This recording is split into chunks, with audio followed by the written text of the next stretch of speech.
The rain hammered against the windows of Kensington Palace as Prince William walked the dimly lit corridors late at night. He couldn't sleep. Something felt wrong. The kind of wrong that lives in your chest and won't let go.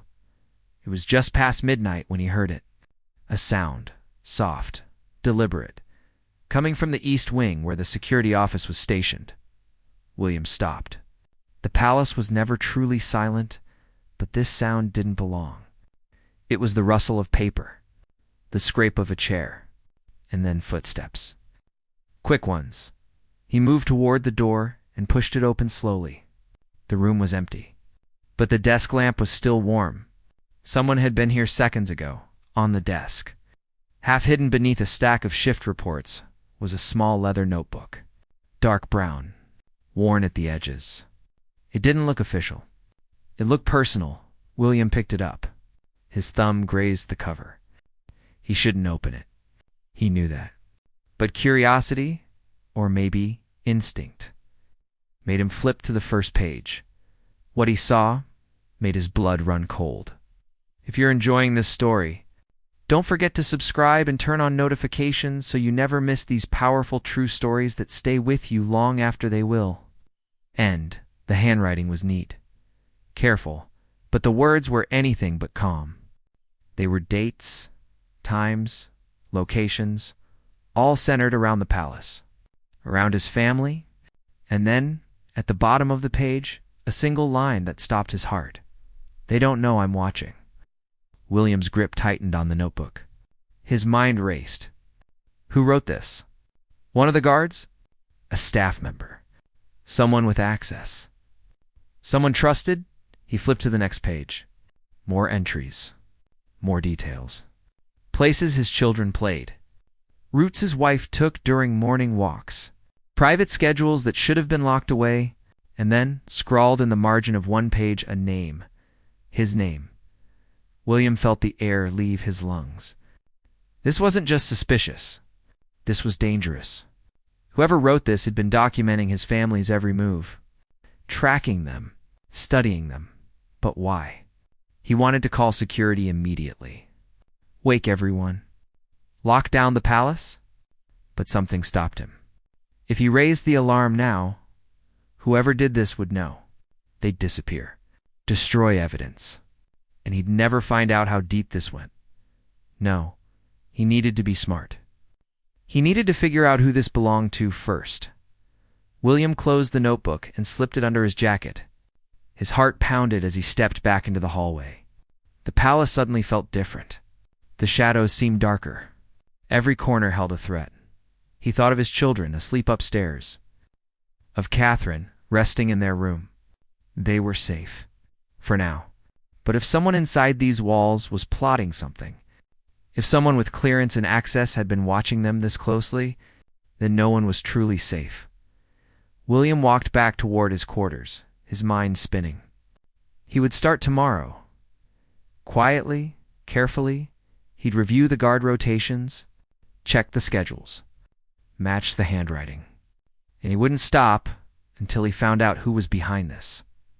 But as he turned the corner, he heard it again. Footsteps, fast, fading into the distance. Someone was still here, and they knew he'd found the notebook. William didn't chase the footsteps. He stood frozen, listening as they faded into silence. Whoever it was had vanished into the maze of hallways, but they'd left something behind. A presence. A warning? He returned to his room and locked the door. Catherine stirred in her sleep but didn't wake. William sat at the small desk by the window and opened the notebook again under the glow of a single lamp. He needed answers, and he needed them before sunrise. The entries went back months, maybe longer. Each page was filled with observations. Details so specific they could only come from someone who lived inside the palace walls. Someone who moved freely. Someone no one questioned. Tuesday, 10:15 a.m., West Garden. The children played for 37 minutes. Security rotation changed at 10:40. The window of 4 minutes. William's stomach turned. A window. That's what this was. A map of vulnerabilities. A study of patterns. But for what purpose? He kept reading. The entries grew more detailed, more personal. Descriptions of conversations overheard, notes about when he and Catherine argued, when they laughed, when they were distracted, and then halfway through the notebook, the tone shifted. He trusts too easily. They all do. William's jaw clenched.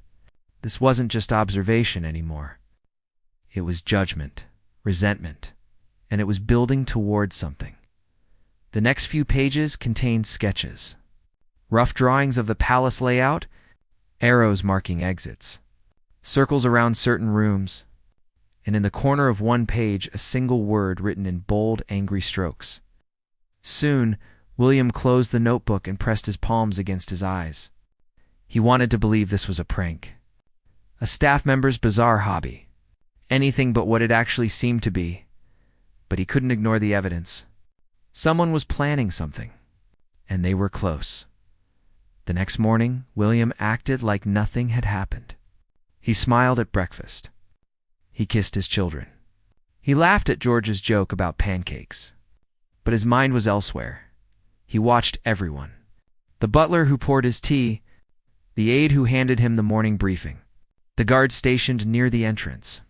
Every face suddenly felt like a mask. After breakfast, William excused himself and went to the security office.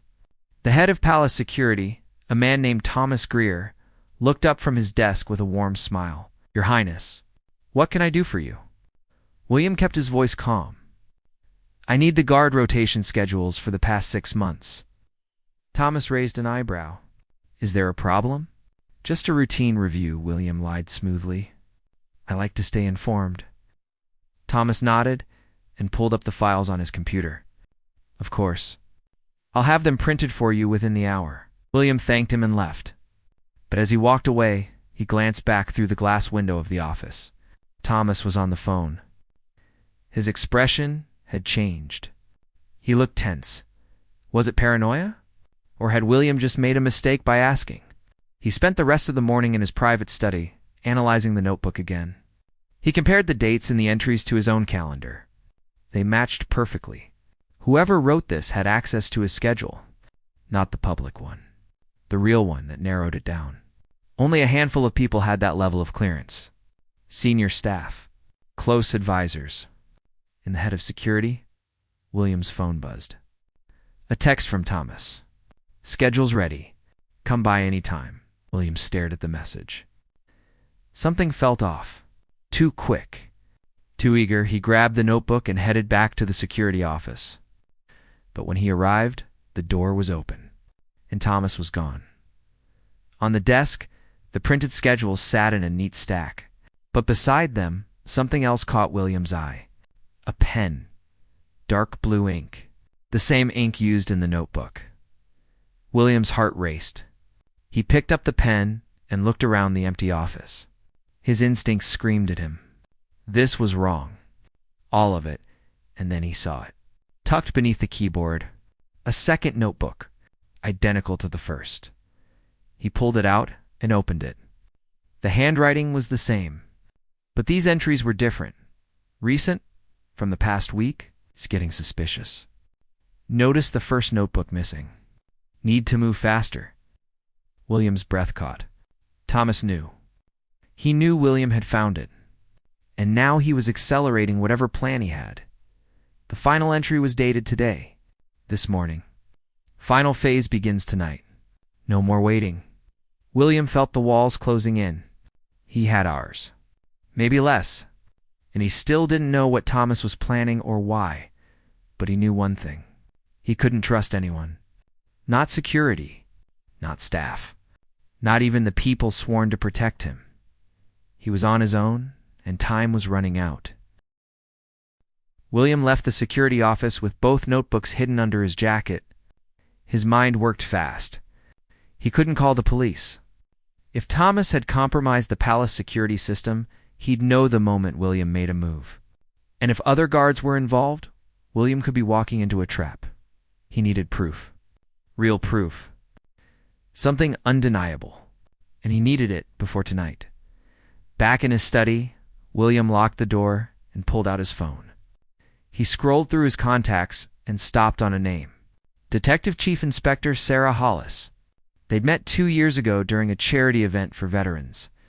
She was sharp, trustworthy, and most importantly, she was outside the palace system. He texted her. Need to speak privately? Urgent? Can you come to the palace? Use the East Service entrance. Don't tell anyone. 3 minutes later, she replied.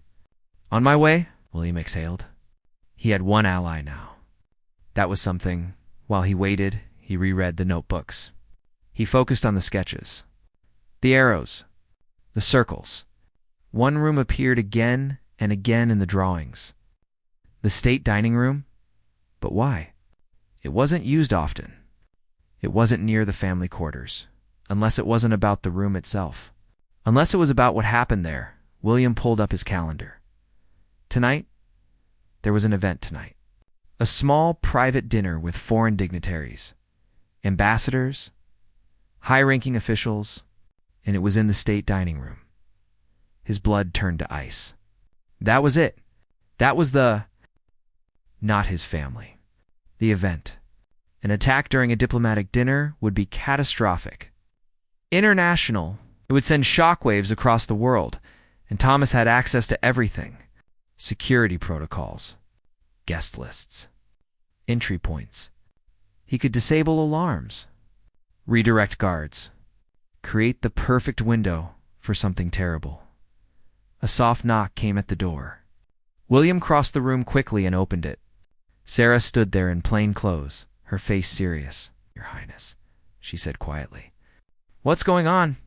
William pulled her inside and locked the door again. He handed her the notebooks. Read these fast. Sarah's eyes moved quickly over the pages. Her expression darkened with every line. When she finished, she looked up at him. This is a threat assessment. A detailed one.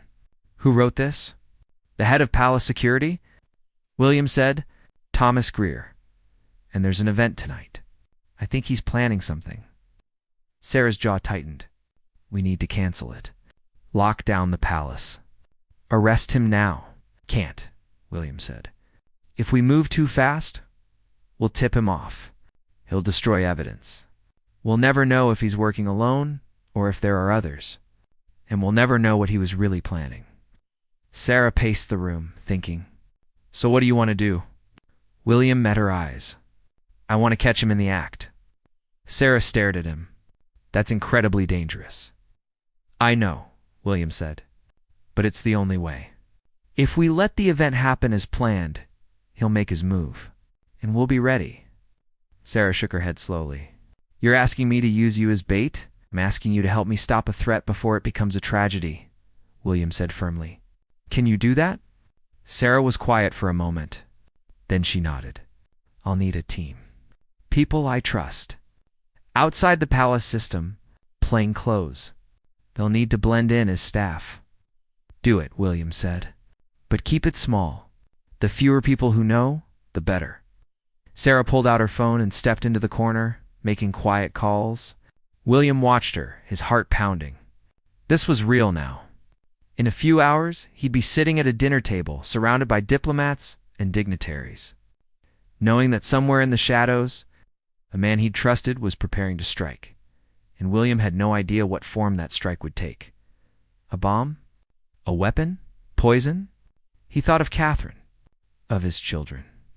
If something went wrong tonight, if he didn't make it out, they'd be the ones left behind. But if he did nothing, if he'd let Thomas's plan unfold unchecked, the consequences could be even worse. Sarah ended her calls and turned back to him. My team will arrive in 2 hours. They'll pose as catering staff. We'll have eyes on every entrance, every exit, and we'll have armed officers in the adjacent rooms. What about Thomas? William asked. We watch him, Sarah said. We don't arrest him. We don't confront him. We let him think everything is normal, and when he makes his move, we take him down. William nodded. It was a good plan. It had to be, but as the afternoon wore on, as the sun began to set over the palace grounds, William felt the weight of what was coming. He dressed for dinner in silence. He checked on his children one last time. He kissed Catherine and told her he loved her. She smiled. "You seem tense. Are you all right?" "Just a long day," he said. "I'll be fine." She squeezed his hand. "Be safe." He didn't know how much she understood, but the look in her eyes told him she knew something was wrong. At 7 o'clock, the guests began to arrive. Ambassadors in formal attire, security checking credentials. Everything appeared normal, but William could feel it. The tension in the air. The way Thomas stood near the entrance, watching everyone with cold, calculating eyes. William walked past him. Their eyes met for just a second, and in that second, William saw it. Recognition, Thomas knew. He knew that William knew, and the game had just begun. The state dining room glowed with candlelight. Crystal glasses caught the flicker of flames. 30 guests sat around the long table, their voices a low hum of polite conversation. William took his seat at the head, his face calm, his hands steady. But inside, every nerve was alive. Sarah's team was in position. He'd seen them moving through the halls dressed as servers. One stationed near the kitchen, another by the east corridor, a third watching the main entrance. They were invisible to everyone except him, but so was Thomas. William scanned the room. The head of security stood near the far wall, arms crossed, eyes moving constantly. He looked professional, controlled, but there was something else now. A tension in his shoulders, a tightness around his mouth. He was waiting for something. The first course was served. Conversation flowed around William. The French ambassador spoke about trade agreements. The German dignitary laughed at a joke.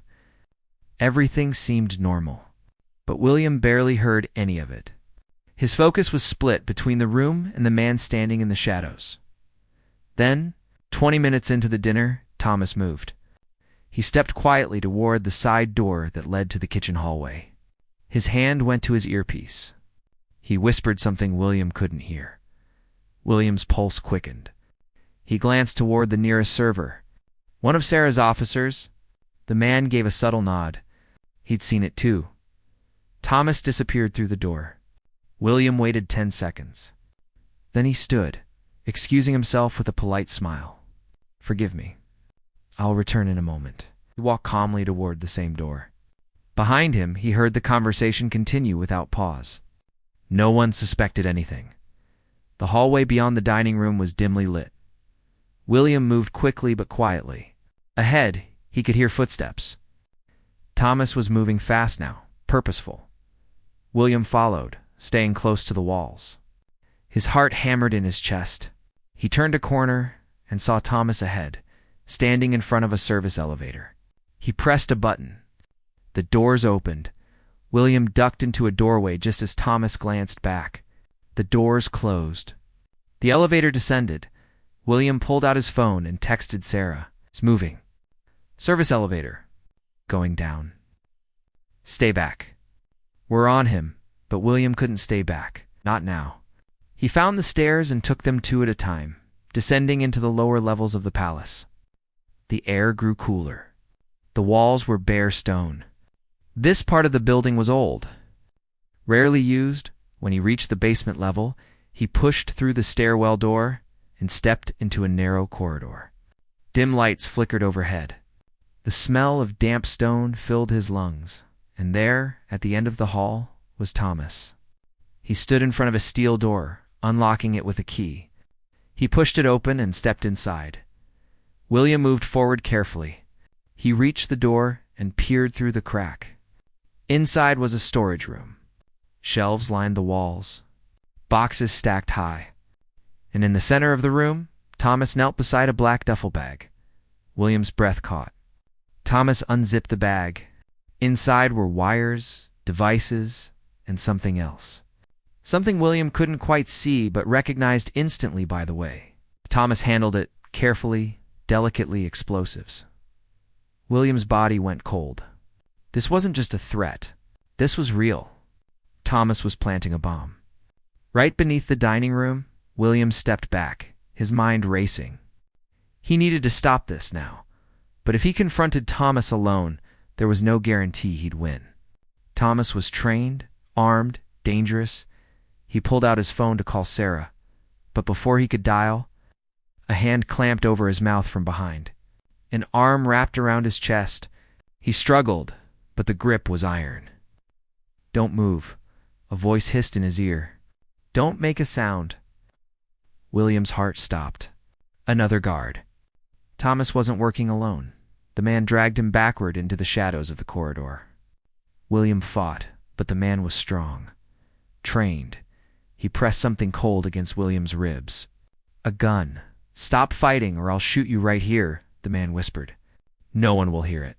No one will find you until it's too late." William stopped struggling. His mind worked frantically. If he died here, no one would know the bomb was armed.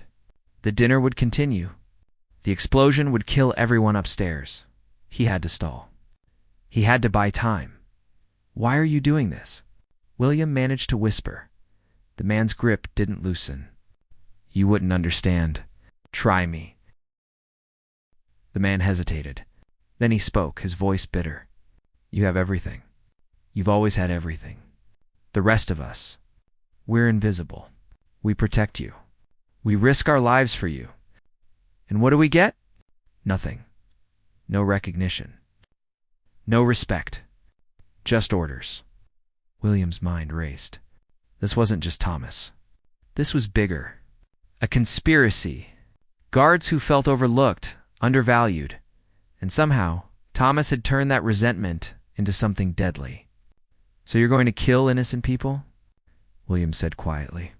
"Ambassadors, diplomats, people who've done nothing to you. They're symbols," the man said coldly. "Just like you. Symbols of a system that's broken.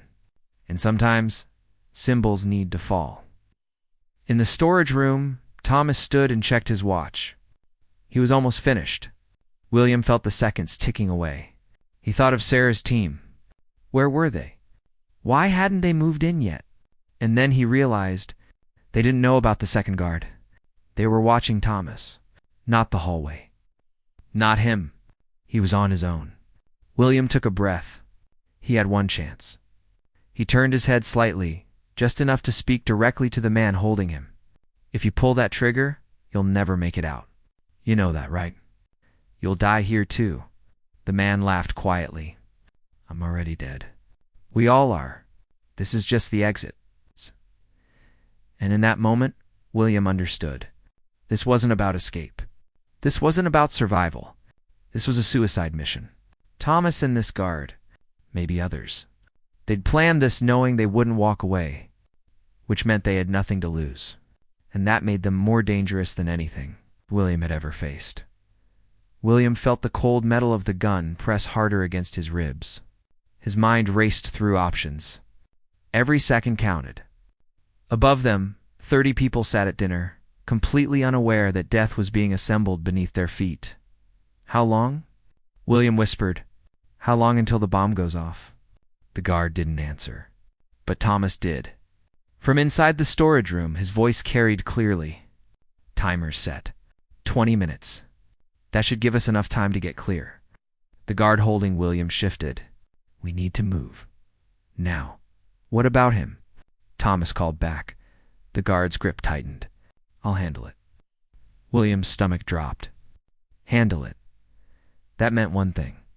They were going to kill him. Right here. Right now. And then they'd disappear while the palace erupted in flames and chaos above. But Thomas stepped out of the storage room, his eyes landing on William. For a moment, something flickered across his face. Not quite regret, but close. "I didn't want it to be like this," he said quietly. "I actually respected you." "And don't do this," William said, his voice steady, despite the terror coursing through him. "Whatever happened to make you feel this way, there's another path. There's always another path." Thomas shook his head. "Not for men like us. We gave our lives to a system that treats us like furniture.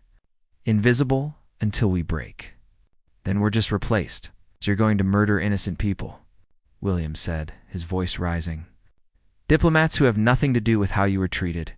They're part of the same machine," Thomas said coldly. "And machines need to be broken before they can be rebuilt." William's mind worked frantically. He needed to keep them talking, Every second he bought was another second for Sarah's team to realize something was wrong. And what about the guards upstairs? Your colleagues? They'll die too. Thomas's jaw clenched. Collateral damage. They made their choice. They didn't choose this, William said. You chose it for them. The guard holding William growled. Enough. We're wasting time. Start dragging William backward down the hallway, away from the storage room, toward a darker corner where no one would find the body until it was too late. William's mind screamed. He had to do something.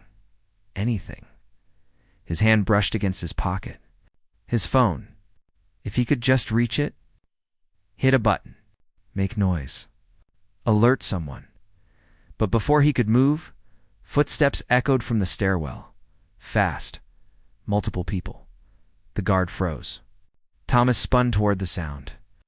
And in that split second of distraction, William acted. He drove his elbow backward into the guard's stomach. The man grunted. His grip loosened. The gun shifted away from William's ribs. William twisted free and ran. Not toward the stairwell. Toward the storage room. Toward the bomb behind him. Shouting erupted. Sarah's voice. Armed police? Drop your weapons. Gunfire cracked through the corridor. The sound was deafening in the confined space. William threw himself through the storage room door and slammed it shut behind him.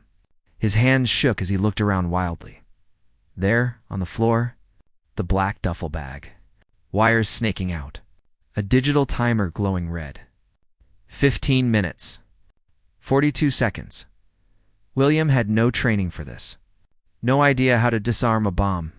But he couldn't just run. If he left it here, everyone upstairs would die.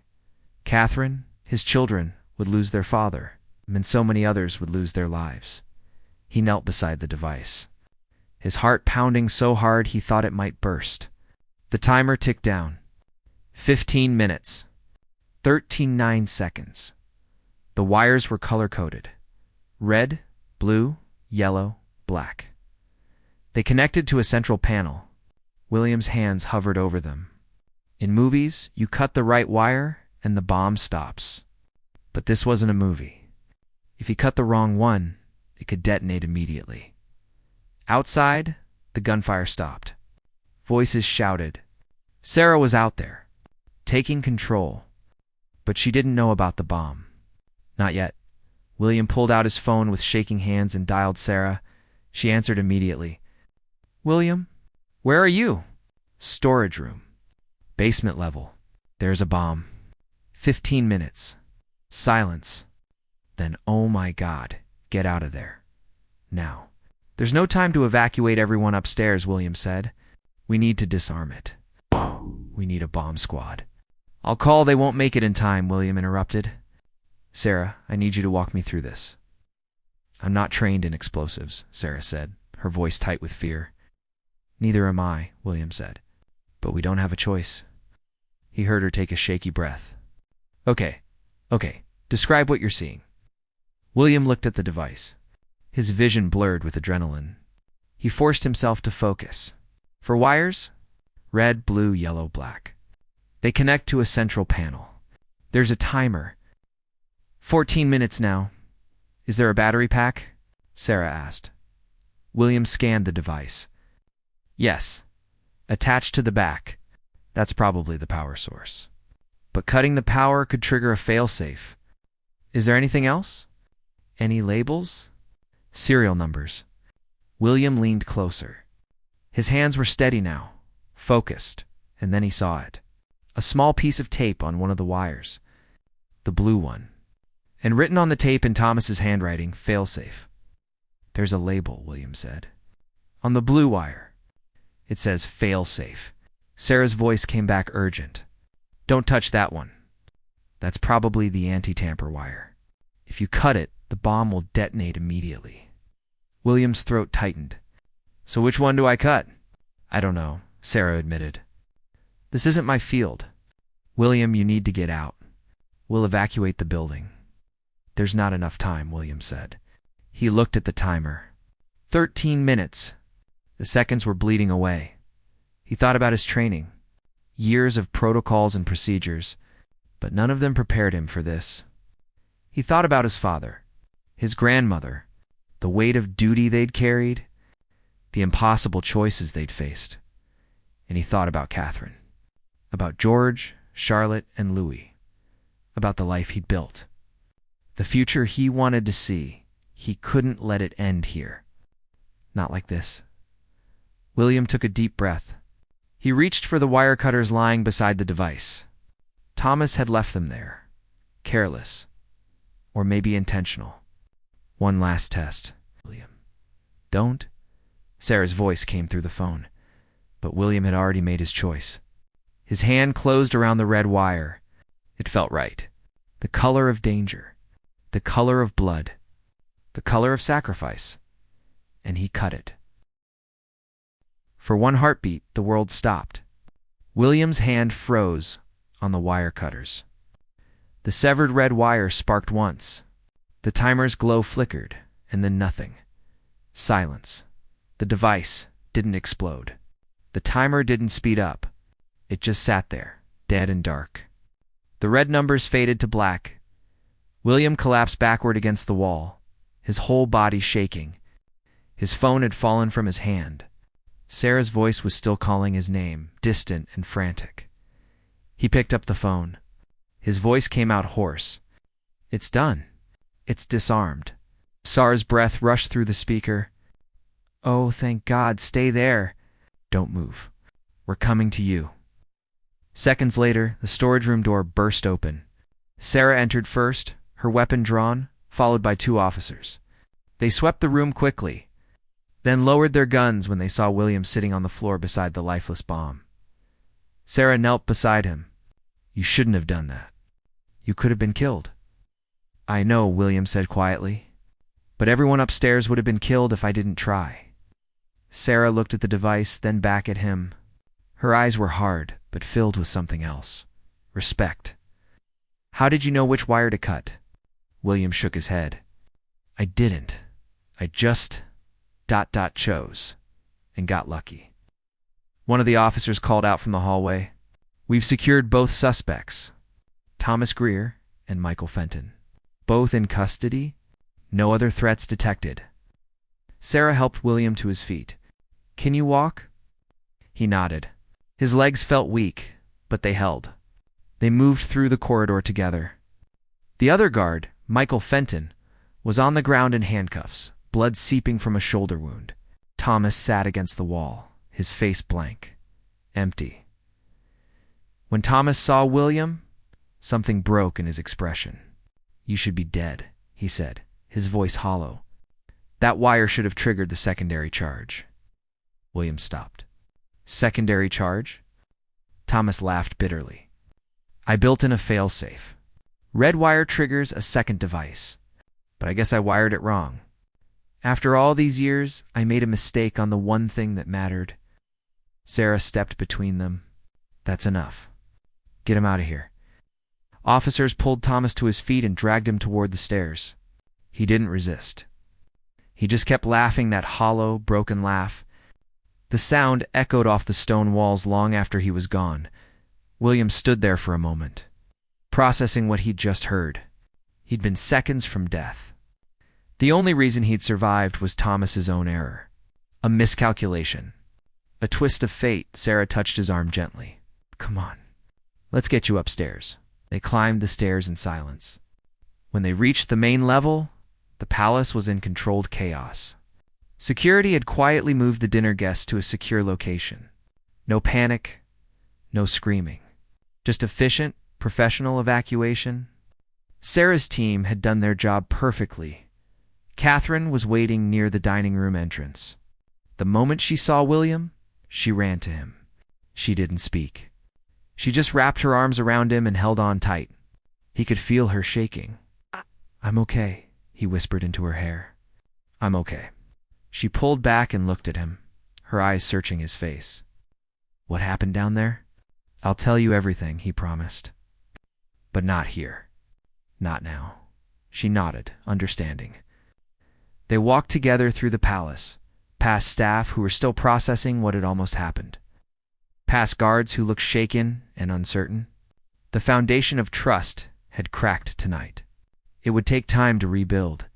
In his study alone with Catherine, William finally let himself feel it. The weight of what he'd faced. The reality of how close they'd come to disaster. He sat down heavily in his chair, his hands still trembling. Catherine poured him a drink and handed it to him. "Tell me." Out. So he did. He told her about the notebook, about Thomas, about the bomb, about cutting the wire and not knowing if he'd live or die. When he finished, Catherine was pale. "You could have been killed," she whispered. "I know," William said. "But if I hadn't tried, everyone at that dinner would be dead, including diplomats, including people we invited here, people we've promised safety to." Catherine was quiet for a long moment. Then she reached out and took his hand. "You're brave. Braver than you should have to be. But please, never do something like that again. Promise me." "I can't promise that," William said honestly, "because I don't know what tomorrow will bring. None of us do. But I promise I'll always try to come home to you." She squeezed his hand tightly, and they sat there together in the quiet, feeling the weight of a life that demanded everything and gave so little in return. The next day, the story broke. Not the full story. Never the full story. The public learned that 2 palace guards had been arrested for planning a security breach, that an investigation was underway, that everyone was safe. But the details, the bomb, the basement confrontation, William's choice, all of that stayed hidden, protected, sealed away. It was better that way. Some truths were too heavy for the world to carry. Thomas and Michael were tried in closed court. Both were sentenced to life in prison. During the trial, more details emerged. They'd recruited 3 other guards. All of them had felt overlooked, underappreciated, crushed beneath the weight of a system that valued titles over people. Thomas had exploited that pain, twisted it into something dark and violent. The 3 other guards were arrested. The security system was completely overhauled. New protocols, new leadership, new training focused not just on protection, but on mental health and support for those who served. And life moved forward. Because that's what life does. William never spoke publicly about what happened in that storage room. But sometimes, late at night, he'd think about it. About the wire. About the choice. About how thin the line is between disaster and survival. He'd think about Thomas's broken laugh. About a man who'd spent his life protecting others only to turn that skill toward destruction. And he'd wonder how many others were out there, quiet and invisible, carrying pain that could one day crack and shatter everything around them. The notebook remained in a secure vault. Evidence, but also a reminder that threats don't always come from outside the walls. Sometimes they grow inside, hidden in plain sight, waiting for the right moment to strike. And that the difference between tragedy and triumph sometimes comes down to a single choice.